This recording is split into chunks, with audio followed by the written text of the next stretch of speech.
Strategy games I'm really looking forward to. Just recently, I read a headline that Total War is going to make apparently a Star Wars spin-off game, kind of in the same vein as like Warhammer. I have mentioned this before, but I've never really gotten much into Total War Warhammer. I played a couple times. It's just not really my thing. Total War Star Wars, though, something like that mixture, way more interested. Way more interested.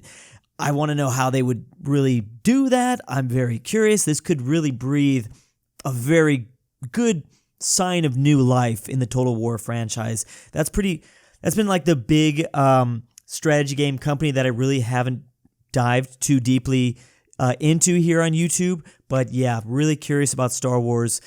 I wonder if it's going to be kind of like the old strategy game, the old like RTS Halo Wars 2. I played a little bit of that, not on YouTube, but just on some free time. And yeah, I'm kind of curious about that. The other thing that a lot of people are talking about when it comes to the strategy game upcoming community, well, the community of upcoming strategy games is obviously EU5. Europa Universalis 5 is very clearly going to be announced by Paradox. They're making a bunch of like dev diaries and talking about it, and there's all these map screenshots, and yes, definitely. Fun fact, that is my favorite Paradox game to play. EU4 is technically my favorite Paradox game to play. I'm really curious to see what a EU5 brings. I think there's obviously a lot of AI potential there.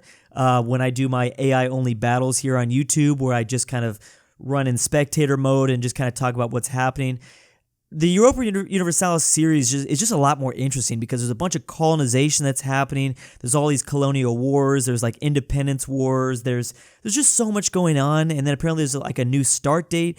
It's going to start off in the 1300s instead of 1444. So that's going to bring a whole new, kind of like fresh air, which I love because, reviewing like memes and posts about history, you can kind of see how often you run into like EU4 fans or how popular the year of 1444 is. Not everyone, hardcore map nerds know about that date so well because if you've played EU4, then you can really, it's funny how well people know that the political situation in 1444, that sounds like a random date, and if anyone hasn't played a Paradox game or has not played specifically EU4 or ever watched any content about EU4, you'd probably be extremely confused why there's so many, probably young dudes that understand what the world looked like in 1444. So love that there's going to be a new start date that's going to, bring something new and fresh. Byzantium, I think, is going to be a little bit more powerful. The Ottomans it'll be a little bit more of a challenge to bring up the Ottomans. I'm very curious about that. I am a little bit concerned about how slow that game is going to run, EU5, because all the things I'm reading about it looks like it's a pretty, the map looks insane. It's like really small, like how small of a point, what are they called, counties they really get. That freaks me out a little bit. Because a big reason why I don't really touch Paradox games anymore is because I don't want to sit there for 12 hours and watch a simulation, especially when there's so many other games, I've talked about this before, that just do that better now. I always play World War Simulator, but there's an infinite amount of games that are just doing that much better, simulator type games. So if it's going to take me like 2 hours to get through 100 years, then that's not good. That is really not good. So we'll see what happens with that. Another reason why I like that they're choosing another start date. This is a random thing to be focusing in on when talking about specifically a new upcoming strategy game like EU5. But I like that there's going to be a new start date because you kind of see this ripple effect in other strategy games, in other mods, a lot of other.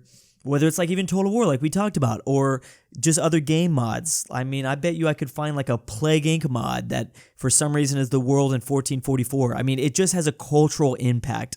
So and it all depends on how well it's going to go. But, I'm sure EU5 is not going to be the greatest game upon release, just like every Paradox game kind of sucks upon release. I personally enjoyed CK3's release, but I'm probably talking a little bit too much about EU5. But that's kind of what the big strategy game that a lot of people in my sort of genre in the strategy slash simulator community are discussing right now.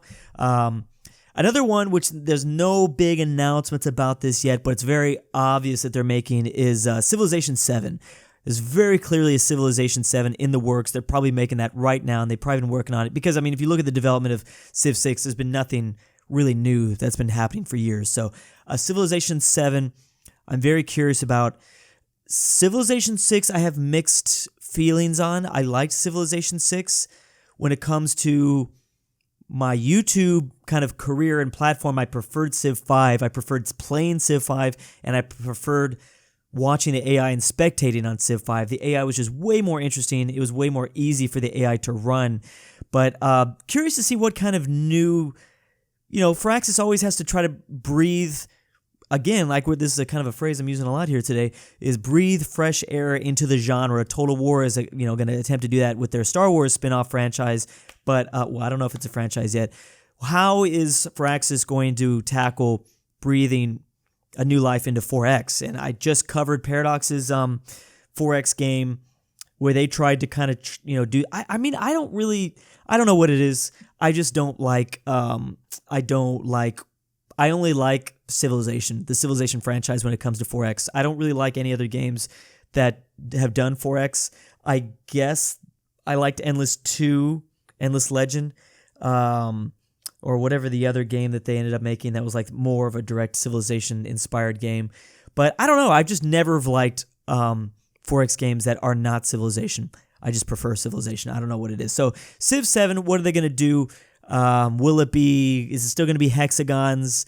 Are they still going to use the tiles? Are they hexagons? What is it going to look like? They obviously went with a very artsy art style for Civilization 6, where Civ 5 was more of a realistic art style.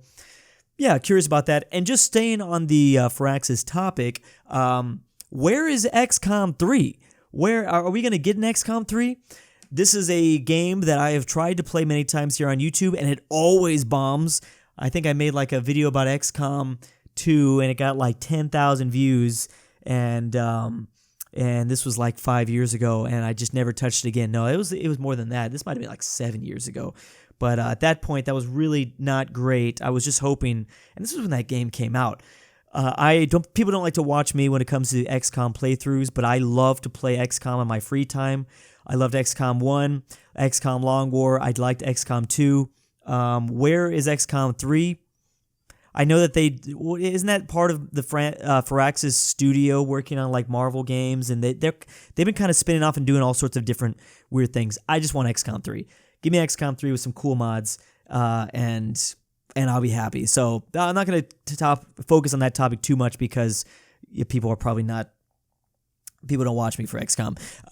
The other one that's very obvious it's going to happen that they haven't announced yet, but it's only a matter of time, is Hearts of Iron 5. Hearts of Iron 5 is probably being worked on right now too.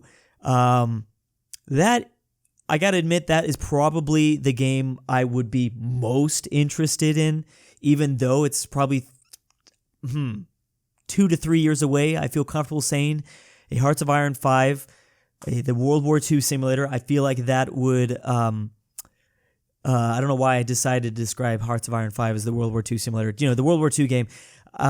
I think that that's probably on. I'm just curious what they're going to do. Because at the end of the day, whether historians or people that are history lovers like to admit it or not, the vast majority of people just want to learn about World War II. That's just how it is. That is just how it is.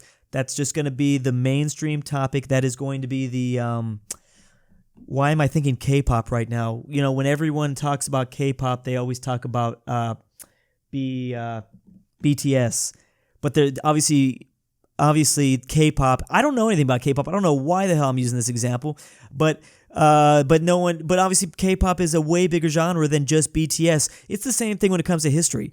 Like, everyone just is fans of World War II. Even I'm a fan of World War II. You can see it when I review history memes. Like, half of the... When I make videos focused on history memes and explaining memes about history, half of those memes are literally just about World War II, and that's just because I like to talk about it. And if you ask me what my favorite thing about history is to talk about, it probably would be World War II. I'm going to be honest. I like a lot of different aspects of history, but I ultimately really like World War II. So what would Hoi 5 look like? What are they going to do with a Hoi 5? I mean, Hoi 4 obviously has evolved a lot. I don't even know where you take it, honestly, at this point. I mean, Hoi 4 is such an interesting game. It's funny because even when like people didn't like Hoi 4 in the very beginning when it first released, it was still doing like banger numbers here on YouTube. So, and that just goes to show you like people are obsessed with that topic. So of course, the Hearts of Iron 5. What's going to happen with that? There's a lot of smaller like kind of indie games that I'm curious about too, in the strategy genre. There's Age of History 3. I included Age of History, which is like a Paradox game, but it's made by like one person. That is in my mega campaign, my most viewed video ever. It's got like 5.1 million views. At the very end of that, towards the end of that mega campaign, we briefly use Age of History 2 to continue the mega campaign. I guess he's working on Age of History 3, so I'm interested in that. There's apparently also a Total Tank Simulator 2, which I thought Total Tank Simulator 1 had so much potential. I can't wait to see what Total Tank Simulator 2 does, because that was a very fun game to play. It never really did that great in terms of numbers here on YouTube, so I didn't play it that often, but I liked it a lot just like personally. And I think that's about it. There's a lot of like, as I've mentioned before in like previous games about strategy games, or previous videos about strategy games, the genre is being pushed by indie games right now. And I'm actually like, my mind is literally blown at how many new Paradox style or map games that are continuing to be released. Like, it's funny, for my entire career, quote unquote, on YouTube, I've always wanted just to have a channel where I review different strategy games that have a world map in it. And I've been doing this for like 11 years. For 11 years, I was only able to cover like a handful of games. But now I really feel like on my gaming channel, Drew Woo, I feel like there's constantly new games to play. Maybe not like every single week, but like every single month, I feel like I'm getting tipped off about a new strategy game or a new simulator game that uses like a world map. And that's literally been the dream. I wanted to develop a channel like this for forever, is just play geography games, quote unquote geography games, even though that the focus is not geography. It's like the main gameplay is kind of looking at maps. And I think I'm really happy about where my gaming channel has gone, because I've built up this huge library of different games I can now play that have nothing to do with Paradox. Like 5 years ago, it was just Paradox, and then I would use mods to bring in world maps for like civilization games, or for what else? I mean, how many other things? I mean, World Box. That's a random indie game. That's a World Box 2. If they ever make a World Box 2, I'd be very interested. That's a simulator game, not so much a strategy game. But yeah, I would use like mods to bring in kind of geography focused videos into games that weren't necessarily geography focused. But nowadays, I don't feel like I have to do that. There's so many great developers. Whether it's to play like I guess like Age of History 3, or I play this game called War.net. Was that, or there's so many. I don't even want to get into it, but but there's so many games now that have like a kind of a world map focus. It's really exciting. So I can kind of always just be exploring new. Dummy Nation is a good game that I have been really enjoying playing. So really love that. Love that I don't need to be focused on the big three, which is CA, Creative Assembly with Total War, Civilization, or Paradox games. I actually don't even play those games. I literally am just playing indie games that are, I think, pushing the envelope way more than those big companies are. And they have more freedom to do that. Indie games are supposed to do that sort of thing. So anyways, long-winded rant. I just wanted to talk about how happy I am about the genre of game that I cover the most, because I just feel like there's so much now for me to do. And I think in the future there's only going to be more and more and more, and I think it's such an exciting place to play because no one really covers this stuff. No one is really covering. There's a couple channels that do what I do, but not as many as I feel like there should be. But anyways, thanks for watching. See you next time.